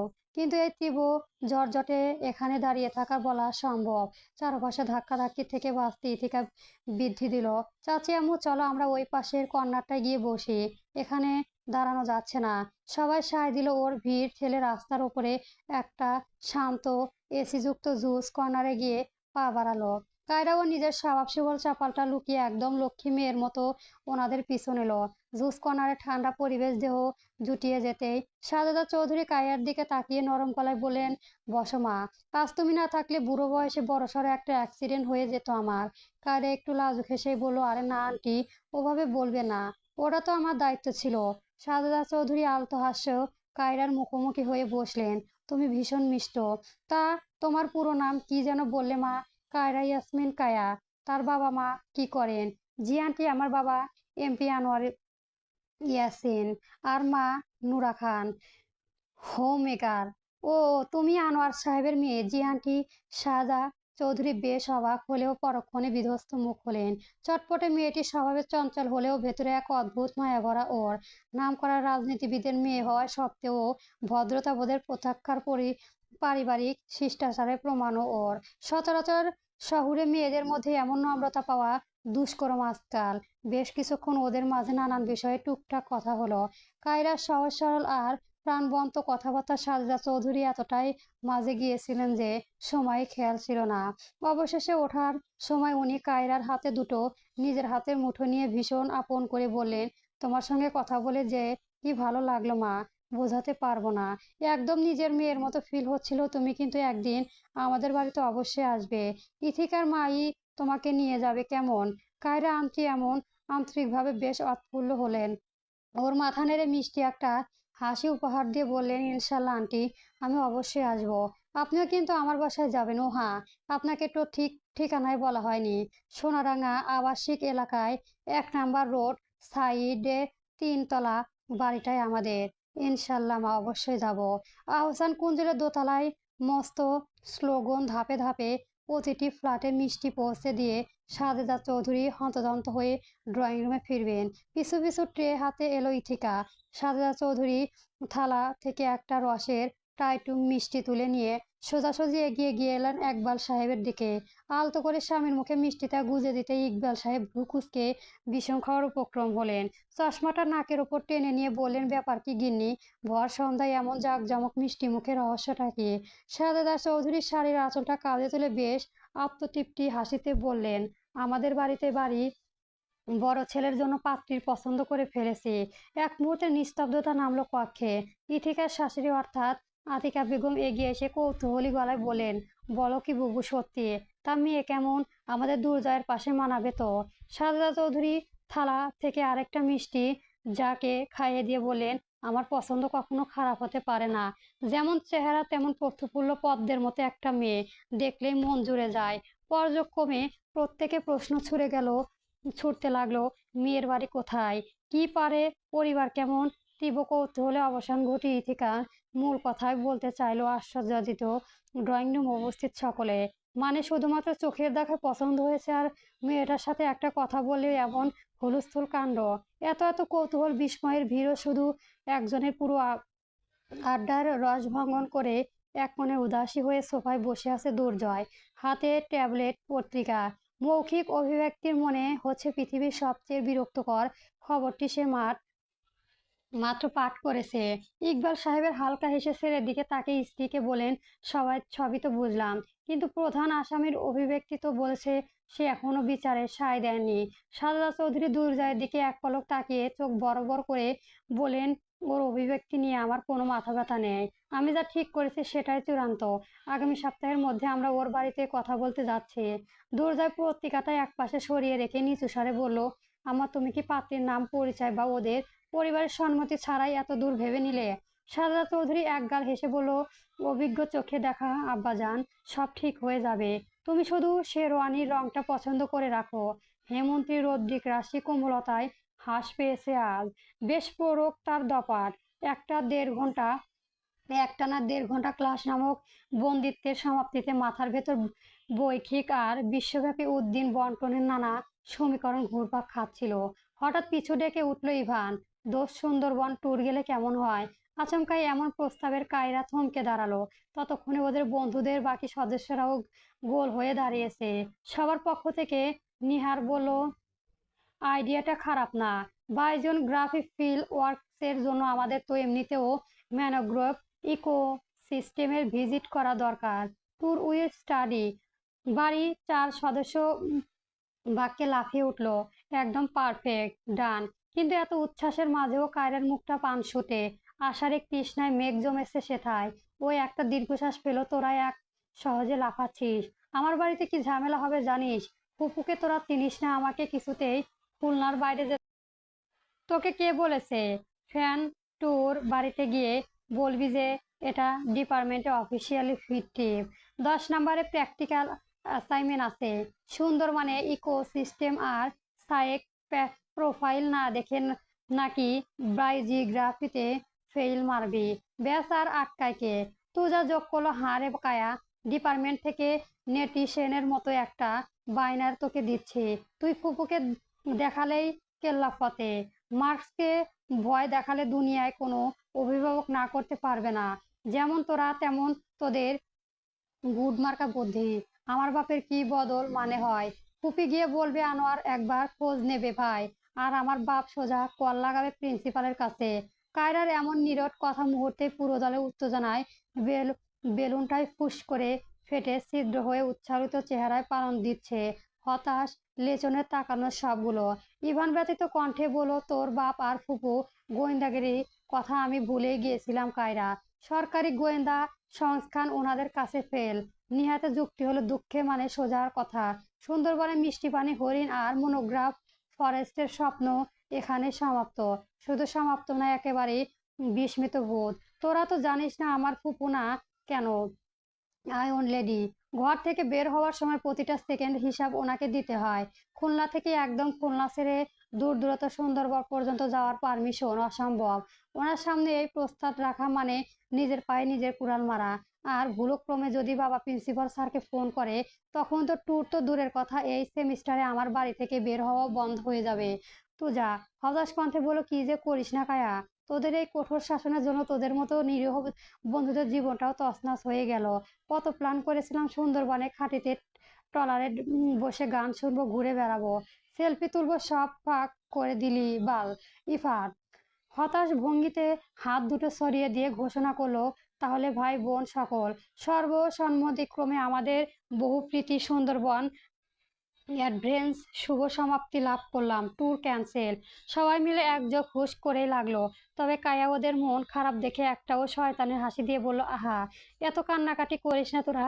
সুন্দরবন না হলেও কিন্তু রিক্সা নিয়ে গোল্লামারি ব্রিজে গিয়ে ফুচকা তো খাওয়াই যায় নাকি? সে টাকাটা কে দিবে বল? ইভান খেকিয়ে উঠলে বলল, তোর ফুপু দেবে। পারমিশন না পাওয়ার দুঃখে এখন তোকে ফুচকা খাওয়া আমরা। সবাই মিলে ডিপার্টমেন্টের করিডোরে পেরিয়ে ক্যাম্পাসের বটতলার দিকে এগোতে লাগলো। রোদ তখন একটু স্লিময় হয়ে এসেছে। বাতাসে হালকা শীতের ছোঁয়ায় মাঝে এক ঝাঁক চড়ুই গিয়ে চড়েছে অজানা গন্তব্যে। সন্ধ্যার পর থেকে অন্যদিকে তুলনায় অন্যরকম পরিবেশ অনুভব করলো কায়রা। বাবা আজ বাসায় আছে। সাধারণ এই সময়ে বাড়িতে ওনার দেখা পাওয়া দুষ্কর। করিডর দিয়ে উকি ঝুঁকি মেরে ড্রয়িং রুমের দৃষ্টি লুকিয়ে দেখলো, সোফায় বাবা মা আর ফুপুর সামনে বসে আছে মধ্যবয়সী এক অচেনা লোক। যদিও বর্ষণের দিক নয়, তবুও বিশাল এক কালো ছাতা বাগদাতা করে দেবদাসের সম্মুখে থাকা খাবারগুলো চিবিয়ে চলেছে। ওনার খাদ্য গ্রহণের ধরনের নাক ছিটকায় কায়রা। এভাবে খাবার খায় নাকি কেউ? গ্রোগাসে গিলেও মনে হচ্ছে ও ভ্রু যুগল কুঁচকে নেয় মুহূর্তেই। ফুপু আর বাবার দু একটা কথা বলেছে, তবে দূর হতে ওনাদের ওষ্ঠধর সঞ্চয় প্রতিময় হলেও কর্ণগোচর হচ্ছে না কিছুই। যে বড় মেয়েকে রেখে আমার ছোট মেয়ের বিয়ে ব্যবস্থা করব। আর রইল বাকি ভালো সম্বন্ধর কথা, এমন হাজারটা পাবো আমার। আঞ্জুমান ইয়াসমিনের এমন গম্ভীর কথার প্রতি উত্তর কাশেম সাহেব ফিসে হেসে দাঁত খুঁচিয়ে বলল, ভাবিবা চিন্তা কন আপা, খুলনাতি আপনাগো মাইরে লইগা ভালো সম্বন্ধ পাইয়া ইভান সত্যি, কিন্তু ইরাম একটা চুলো হাতছাড়া করা বোকামি হবে। ওগর যদি আপনাগো ছোট মাইরে ভালো লাগে, তাতে ওর কথায় কবে? বড়ডারে হয়তো দেয়নি, অথবা পছন্দ করেনি। এক্ষেত্রে আমি কি করব কন? জবাবটা এবার আনোয়ার সাহেবের করেন। দেখুন, বুঝেছি আপনার কথা। ছেলে পরিবার ভালো, ছেলেও ভালো। তবে এটা আমার বড় মেয়ে পায়রার জন্য হলে মেনে নেওয়া যায় তো। কায়রা নিতান্তই বাচ্চা। আর তাছাড়াও বড় মেয়ে আগে ছোট মেয়ে বিয়ে দিতে রাজি নই আমি। কি কন ভাইজান? আপনাগোর মাইয়া ছোট ভার্সিটিতে পড়ে শুনলাম। ছোট হয় কেমনে? কাশেম সাহেবের এমন কথায় পিঠের আঞ্জুমান ইয়াসমিন তীব্র বিরক্তি চেপে তীক্ষ্ণ কণ্ঠে বলল, লেখাপড়া করলে মেয়ে অমনি ধামড়া হয়ে যায় না কাশেম সাহেব। সংসারে দায় দায়িত্ব বোঝা আর ভার্সিটি করিডরে বই হাতে ঘুরে বেড়ানোর মধ্যেও আসামি জমি ফাঁক আছে। কাশেম সাহেব পকেট থেকে রুমাল বের করে মুখটা একবার মুছে নিয়ে খ্যাক খ্যাক গলায় বলে, আরে আপা, আপনার জানতে কেন? আমার তো খায়দা কাজ নাই যে আপনাগোর ঘাড়ে জোর কইরা জামায় চাপামো, বুঝলেন কথা? এত পেঁচালের তো কিছু দেই না। আনোয়ার সাহেবের কপালে চিন্তা বলি রেখা স্পষ্ট। কাশেম সাহেবের মধ্যস্থতায় আসার সম্বন্ধটা উত্তম নিঃসন্দেহে, কিন্তু বড় মেয়েকে টপকে ছোট মেয়ের জন্য পাত্রপক্ষ বাড়িতে আসবে, এটা ওনার ব্যক্তিগত বাচ্ছে। সমস্যা জটিলতা আঁচ করতে পেরে নূরা খান আলতো এগিয়ে এসে স্বামীর পাশে ঘেঁষে নিচু স্বরে বলে, একটু এদিকে আসবেন, একটা কথা ছিল। আনোয়ার সাহেবের স্ত্রী ইশারায় উঠে পাশে ছোট স্টাডি রুমটাই গিয়ে ঢুকেই নূরা খানের দরজা পাল্লাটা সামান্য চাপিয়ে দিলেন। বেশ চিহ্নিত মুখে বললেন, তুমি অত শক্ত হয়ে আছো কেন বলো তো? কাশেম তো একদম ভুল কিছু বলেনি। আনোয়ার সাহেবের চোখ রাঙানো মানে, তুমিও ওদের সাথে তাল মেলাচ্ছ নূর। লোকজনের কি বলবে? বড় মেয়ে ঘরে বসিয়ে ছোটটা বিয়ে দিয়েছে, আর কায়াটা তো ছোট, ও সংসারে কি বোঝে? আহা শোনায় না আগে। নূরা খান স্বামীর হাতটা ধরে একটু নরম গলায় বোঝানোর চেষ্টা করলো। পায়রা কাল রাতেও আমাকে স্পষ্ট বলে দিয়েছে, আপাতত 2-3 বছরও বিয়ের পিঁড়িতে বসবে না। মাস্টার্স শেষ করে ও নাকি কোনো প্ল্যান নেই। আর তাছাড়া ওর সম্বন্ধটা যখন এত ভালোই, ছেলে এত টলারেট, ওর কম বয়সে মেজর হওয়া তো চটখানি কথা নয়। তার উপর আমাদের খুলনা শহরে বাড়ি, তখন একবার এসে দেখে দিলেই ক্ষতি কি? পছন্দ না হলে তো আর জোর করে বিয়ে দেওয়া হচ্ছে না। স্ত্রীর কথায় যুক্তি আছে। তবুও আনোয়ার খান দ্বিধায় বলেছেন, কিন্তু পায়রার দিকটা না ভেবে ছোট বোনের। পায়রা তো কায়রাকে নিয়ে সবচেয়ে বেশি লাফায়। দাঁড়াও, ওকে ডেকে পাঠাচ্ছি। ওর মুখ থেকে শোনো। নূরা খান করিডোরে দাঁড়িয়ে উকি দিতেই এক পরিচিত মাধ্যমিক পায়রাকে ডেকে পাঠালেন। কিছুক্ষণ পরে পায়রা চুলের তোয়ালে পেঁচাতে পেঁচাতে এসে ঢুকলো। বাবা মায়ের থমথমে মুখ দেখে ও ভ্রু কুঁচকে শুধালো, কি হয়েছে আব্বু? অত জরুরি তলব কেন? আনোয়ার সাহেবের মেয়েকে সোফায় বসে সমস্ত বিষয়টা খুলে বললেন। কাশেম সাহেবের প্রস্তাব আর ছোট বোনকে আগে দেখতে আসা পরিকল্পনা শুনে পায়রা এক সেকেন্ডও ইতস্ত করলো না, বরং সশব্দে হেসে উঠে বলল, আরে আব্বু, এটার জন্য আমাদের এত সিরিয়াস ডাকলে? আমি তো আগেই আম্মুকে বলেছি, আমি এখন কোনো বিয়ের চক্করে নেই। আর কায়রা যদি কোনো ভালো পরিবার পছন্দ হয় তবে তো আমাদেরই লাভ। ও বাড়িতে থাকা মানে প্রতিদিন একটা করে বিশ্বযুদ্ধ হওয়া। ও বিদায় হলে আমি বরং শান্তিতে পড়াশোনাটা করতে পারবো। পায়রার আকপটে বলা স্বীকারোক্তিতে কৃত্রিক দায়িত্ব এক বিলাল বোঝা থেকে মুক্তি পেল আনোয়ার খান। কঠোরতা শীতল হয়ে কিঞ্চিত মেয়েটাকে চলে যেতে দিয়েই বড় বোনকে ডেকে পাঠালেন। আঞ্জুমান ইয়াসমিনকে সবটা খুলে বলেই উনি আর আপত্তি করলেন না। আনোয়ার সাহেব আর ড্রয়িং রুমে ফিরে এলেন। সোফায় বসে কাশেম সাহেবের দিকে তাকে গম্ভীর অথচ শান্ত গলায় বললেন, ঠিক আছে কাশেম সাহেব, তুমি পাত্রপক্ষকে আগামীকালই আসতে বলো। মেয়েকে না হয় পছন্দ করেছে, আমারও আমরাও দেখি পরিবার কেমন। কাসেম সাহেব একগাল হেসে চায়ের কাপ শেষে চুমুকটা দিয়ে বললেন, হাই হাই ভাইজান, এই তো বুঝদারের মতো কথাই কইছেন। দেখতে আসছে, আমার উপর ভরসা রাখেন। এমন হীরা হাতছাড়া করলে পস্তাবেন। দেখো, আমারে খুশিরও বাগানের ফুল ফোটে। সেই খুশি সূর্যটাও মুচকি হেসে ওঠে। উৎসাহিত কণ্ঠে গানটি গাইতে গাইতে এসে বালিশের উপর হয়ে শুয়ে পড়ল পায়রা। কার্যকলায় পর্দবনের সম্মুখে দাঁড়িয়ে সবে চুলচিরুনি আশ্র করছিল। বোনের এমন আকম্মিত খুশির কারণ না বুঝে মুখ কুঁচকে তাকায় ও কৌতূহলী কণ্ঠে শোধালো, পাগল টাগল হয়ে গেলি নাকি? পাগলের মন গান গাইতে গাইতে এসে আমার বিছানায় শুয়ে শুলে কেন ওঠে? পায়রা এবার উঠে কায়রার হাত ধরে গেল, গোল করে ঘুরতে ঘুরতে বলল, আমার সোনার happy zone. Very very very happy. কেন বাড়ি থেকে আপাত বিদায় হচ্ছে? মানে ঘটক এসেছে জানিস? ওই যে ধেড়ে করে বাদলা মেরে লোকটা ছাগলের মতো পান চিবাচ্ছে, ওই ঘটক। বোনের এমন উপমায় নাক ছিটকা পায়রা কিরে, তোর বিয়ে ঠিক হয়ে গেছে? ছেলে কি করে? নিশ্চয় কোনো বুড়ো ধরে এনেছে। অবশ্য হিরে আলম হইলেও আলম না হলেও হচ্ছে। বয়স। বিস্ময়ে বিরূঢ় হয়ে চেঁচালো পুনরায়, মাথা খারাপ তোর? দেখ বলছে পায়রা, আর তুই খালি শুনেছিস কায়রা, গরু কোথাকার। তোর মাথা ধরে ধেরে চামচিরা ঘরে রেখে আমাকে কেন বিয়ে দেবে? বোনের থেকে পাওয়া উদ্ভট বীজের শুনে মুখ ঘুংরাতো পায়রা। তুই কি নিজেকে ক্যাটরিনা কাইফ মনে করিস? দেখতে তো মামুনি। আর এমনিতেও পাত্রে ছেলে নাকি তোকে পছন্দ করেছে শুনলাম। সো আমার বিয়ে প্রসঙ্গ আসছে না সিট। হয় দ্যাট কি ভাই?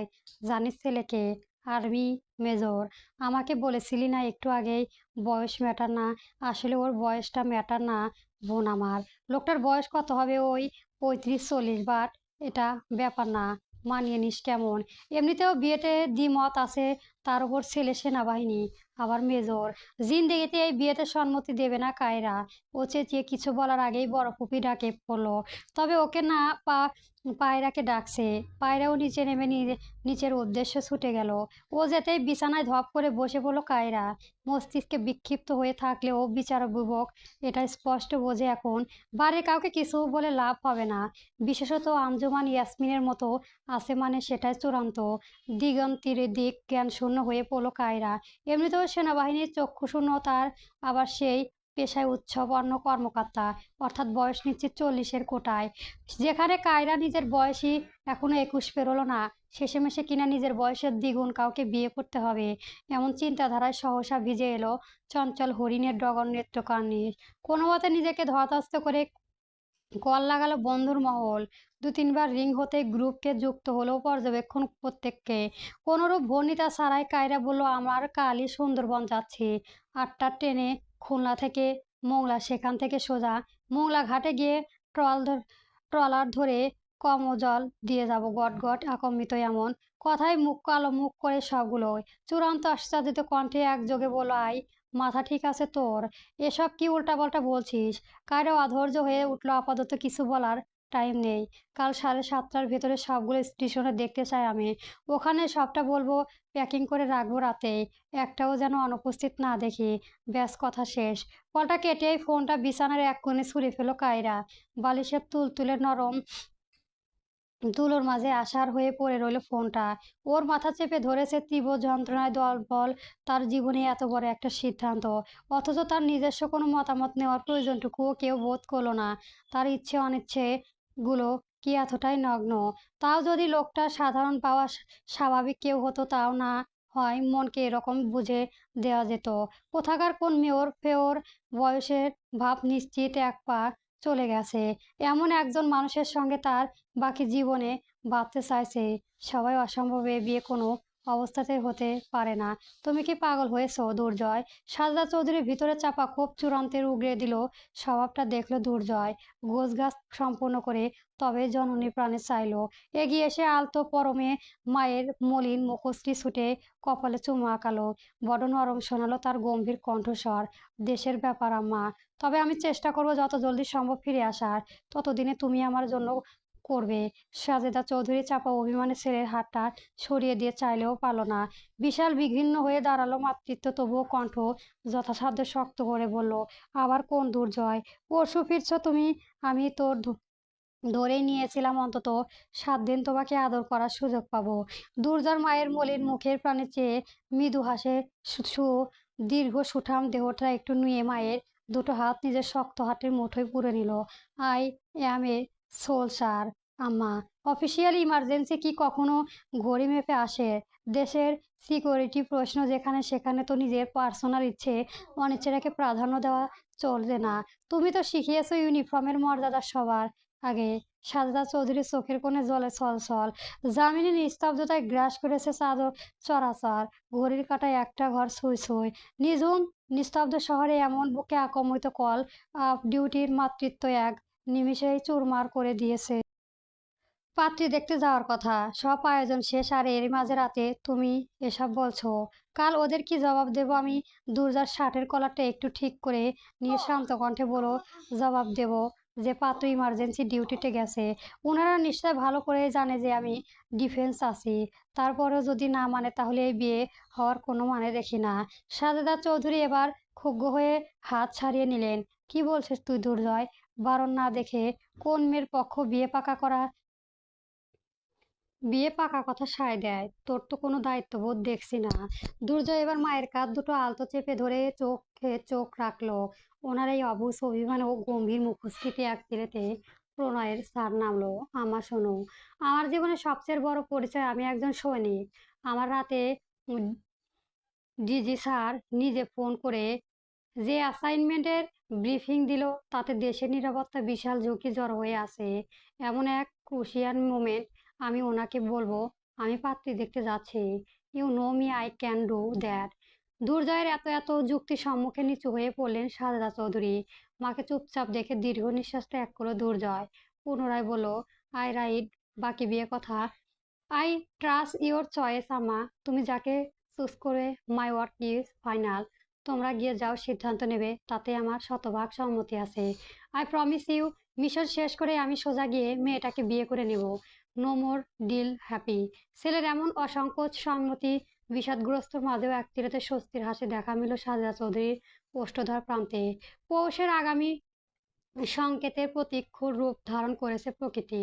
ইম্প্যাতের চক্রান্তে এক ঘন ঘাড় ধ্বনি তুলে কুহুনি সূক্ষ্ম আবার ছিন্ন করে এগিয়ে চলেছে ট্রেনটা। বেলা বেড়েছে যত। বন্ধুর মহলে অতক্ষণ যাবত ওর কারসাজি দেখেছিল। জানালায় পার্শ্ববর্তী একটা সিটে বসেছে ওরা। সামনে ইভান, রুশান আর নিহান, আর তার ঠিক বিপরীতে কায়রা, তুজা আর মেধা। ইভান কায়রার এহেন কাণ্ডে ভ্রু গোটায়, কৌতূহল আদমের ব্যর্থ হয়ে শেষেমেশে শোধায়, এই যে পালাতো আসামি, এরা কি কারণটা খোলাসা করে যা। সকাল সকাল আমাদের ডেকে তুলে এমন ঝড়ের গতিতে ট্রেনে ওঠা দিলি, কাহিনী কি? মেধা সায় দিয়ে বলো, হারে কায়রা, তুই ট্রেনে টিকিট কাটার সময় আমাদের ভাবাটা এমন দেখালি যে তোর পেছনে একদম সিআইডি টিম হাতে ধুলো লেগেছে। ঘটনা কি বলতো? কায়রা জানালার বাইরে ধেয়ে যাওয়ার সবুজ প্রান্তে থেকে দৃষ্টি সরিয়ে বন্ধুর মহলে প্রাণে চাইলো মুখশ্রী একরাশ ক্ষোভ ফুটিয়ে বলল, ইয়ার তোর বিশ্বাস করবি না, আজ বিকেলে আমায় দেখতে আসার কথা ছিল। আই মিন পাত্রী, মানে মানে কি আমাকে দেখতে এসে দেখেছে আর পছন্দ করে ফেলেছে। কায়রা কণ্ঠস্বর ফুঁড়ে আসার এমন বিস্ফোরিত তথ্যে বোমা বিস্ফোরণ ঘটল সিটে। ইভান মুখ তুলেই পারল না। তার আগেই হাতে থাকা ক্যানটা হাতে থেকে হাত ছাড়ি দিয়ে নিচে পড়ে যাওয়ার উপক্রম হলো। রুষার চূড়ান্ত বিস্ময় বলল, কি বলি, তোর বিয়ে পাত্রী দেখতে আসতে? এই তোকে কোন পাগল দেখতে আসতে রে? কায়রার মুখ কুঁচকে নিহাকে করার দৃষ্টির উপহার দিয়ে বলে দিল, মেজাজ খারাপ করার কথা বলিস না ভাই। কোথাকার কোন ছাগল সম্বন্ধ পাঠিয়েছে কে জানে। তুনা নাক কুঁচকে বলল, তুই কি পাগল? এইচএসসির পর থেকে আমার জন্য সম্বন্ধ আসছে ভাই। বিয়ে হয়েছে এখন আমার, ফালতু যত সব। এমনি দেখতে আসতো। আরে ইয়ার, ওকে বেটার মা পছন্দ করেছে আমাকে শুনলাম। হাসো হোয়াট, এমন হাজারটা সম্বন্ধ আসে ভাই, তার উপর তুই সুন্দরী। আশারই ছিল, তাই বলে এভাবে বাড়ি থেকে পালিয়ে আসা, এটা ঠিক হয়নি ভাই। এই বলে জ্ঞান দিস না তোর। নর্মাল প্রপোজাল হলে কোনো প্রবলেম ছিল না আমার, কিন্তু এতক্ষণ সবটা চুপচাপ শুনে এবার ধৈর্য হয়ে উঠলো মেধা। কেনই রে ভাই? কার সাথে প্রপোজাল আইসেস তোর জন্য? 10 বাচ্চার বাপে, নাকি বুইরা ভম্বের? যে এত সিনক্রেটে করছিস, মেজাজ খারাপ হচ্ছে আমার ভাই। কায়রা এবার দুহাত মুখ ঢেলে এক অতি নাটকের দীর্ঘশ্বাস ত্যাগ করে বন্ধুদের প্রাণে চেয়ে করুণ কণ্ঠে বলে, আরে ভাই, সাধারণ কোনো পাত্র হলে কি আমি এভাবে পালাই? প্রপোজাল আসছে এক সেনাবাহিনী মেয়রের। সেনাবাহিনী মেজর ভাই, তোরা তো জানিস আর্মি নেভি দু চোখের বিষ আমার, সহ্যই করতে পারি না ওদের। তার উপর যদি আসে এমন এক ধেড়ে মেজর, উফ, ভাবতে গায়ে কাটা দিচ্ছে। কায়রার শোকর বার্তা শুনে মহল স্তম্ভির হলো মুহূর্ত তারে। অতঃপর পুরো কামরায় একসঙ্গে আসতে পড়লো এক অট্টহাসি তোলপাড়। ইভান পেটে হাত দিয়ে বলল, আরে বাপ রে বাপ, তোর কপালে শেষে মেজর জুটলো, তাও ধেরে ভাই। হেড সে যাই হোক, তোর মতো উড়ন্ত চণ্ডীকে মেজর বেশ ভালো টাইপ দিতে পারবে। রাজি হওয়ার উৎসাহ সশব্দে হেসে যোগ করলো, এমন সত্যি কথা। মেজর সাহেব তোকে নিয়মিত প্যারেড করাবে তো কায়া। সকালে ঘুম থেকে উঠে লেফট রাইট তুই যা, বানর তোকে সোজা করার জন্য একদম পারফেক্ট ব্যবস্থা। মেধা আর তোরাও হাসি চেপে রাখতে পারলো না। তোরা কায়রার পিঠে একটা আলতো থাপ্পড় মেরে বলল, তুই একটা আস্ত পাগল কায়রা। একটা মেজরের প্রপোজাল আসতে শুনে যেখানে অন্য মেয়েরা নাচতে নাচতে বিয়ে পিড়িতে বসে পড়তো, সেখানে তুই বাড়ি ফিরে থেকে পালিয়ে ট্রেনে চেপে বসলি কেন? আঙ্কেল আছে তোর? মেধা হাসতেই ভয় পেয়ে গেল। ভাবছে বাসর রাতে যদি মেজর সাহেব রোমান্সের পরিবর্তে বলে, অ্যাটেনশন, সোজা হয়ে দাঁড়াও, তখন কি করবে? বন্ধুদের এমন বিরহীন খিল্লে খাওয়ানোর ভঙ্গিতে কায়রা হাস্যকর মুখশ্রীতে আসার ঘন পলক আধার নামলো। ওর হাত গুটিয়ে গাল ফুপিয়ে জানালার দিকে মুখ ফুরিয়ে বলা হয়েছে, তোদের টলারেটিন শেষ হয়েছে। আমি ভেবেছিলাম তোরা আমার দুঃখের কথা শুনে একটু সমবেদনা জানাবি, আর তোরা কিনা আমায় নিয়ে ফাজলামি করছিস। থাম, তোরা আর একটা কথাও বলবি না আমার সাথে। নিহাত এবার হাসি থামিয়ে একটু গম্ভীর হওয়ার ভান করে বলল, আহা কায়া, রাগ করিস না দোস্ত, কিন্তু তুই ভেবে দেখ তোর ফুপুর কানে যদি একবার পৌঁছে যে তুই মেজরের প্রপোজাল থেকে বাঁচতে পারি থেকে ট্রেন চেপে সুন্দরবন রওনা হয়েছিস, তখন তোর কি দশা হবে? মেজর তো তোকে কিছু করবে না, তোর ফুপুই তোকে একদম কোট মাশাল করে দেবে। ইভান ধুয়ে আসা প্রবল হাসি ঝড়টা কোনো মতো চেপে বলল, সরি ম্যাডাম, আর হাসবো না। তবে স্বীকার কর, তোকে সামলানোর জন্য একটা মিলিটারি লোকই পারফেক্ট। তা মেজর সাহেব নামটা কি শুনি? কায়রার মুখ ভ্যাংসে বলল, নাম আমি জেনে রেখেছি নাকি? চুপচাপ বসে থাক, নইলে জানালা দিয়ে লাথি মেরে বের করে দেবে একদম। বন্ধুরা আবার এক প্রান্ত থেকে উঠে ট্রেনের কোলাহলের সঙ্গে মিশে গেল। ট্রেনটা ততক্ষণে কুয়াশার চাদর চিরে আরো দ্রুত গতিতে ছুটে চলেছে অচেনা দূরত্ব প্রাণে। এই তুই চুপ, বাবা হিসেবে তোরও দায়িত্ব আছে। নোরা যথেষ্ট সচেতন নিজের দায়িত্ব সম্বন্ধে। আমার সামনে আরো ওর দিকে একবার চোখ রাঙিয়ে তাকাবি না। বড় বোনের হুমকিতে দমে গেল আনারা ইয়াসিন। তবুও ক্রোধে জর্জরিত দৃষ্টি স্ত্রীর পানে নিবদ্ধন করে বললেন, আমি কখনো তোমাকে বকাবকি করি না নুরা, তবে মেয়েদের দেখে রাখা দায়িত্ব তোমার। ছোট দায়িত্বটুকু পালন করতে পারলে না? আঞ্জুমান ইয়াসমিন ভাইয়ের দিকে তাকিয়ে ধীরে পায়ে গিয়ে সে সোফায় বসলেন। সাধারণ ননদ ভাবি যে চিরচেতিত তিক্ত সম্পর্ক সমাজে দেখে এসেছে, এই পরিবারে তাই একদম বিপরীত চিত্রা। নূরা বেগমকে উনি নিজের ছোট বোনের মতো স্নেহ করেন, আগলে রাখেন সবসময়।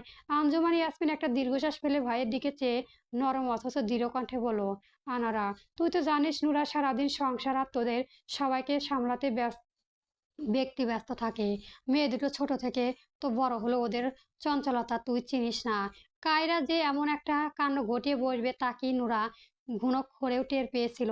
এতে ওর কি দোষ বলতো? আনোয়ারা সাহেব টেবিলের উপর পা থেকে চশমাটা তুলে নিয়ে ব্যথিত কণ্ঠে বলল, বুবু আমি তো সেটাই বলছি না, কিন্তু পাত্রপক্ষ তো কিছুক্ষণের মধ্যে এসে পড়বে। ওদের কাছে আমরাও কি মুখ নিয়ে দাঁড়াবো? এটা একটা মেয়ের প্রপোজাল শুনে ঘর ছেড়ে পালিয়ে গেল গেল এটা শুনে সমাজে আমাদের মান সম্মান আর কিছু অবশিষ্ট থাকবে?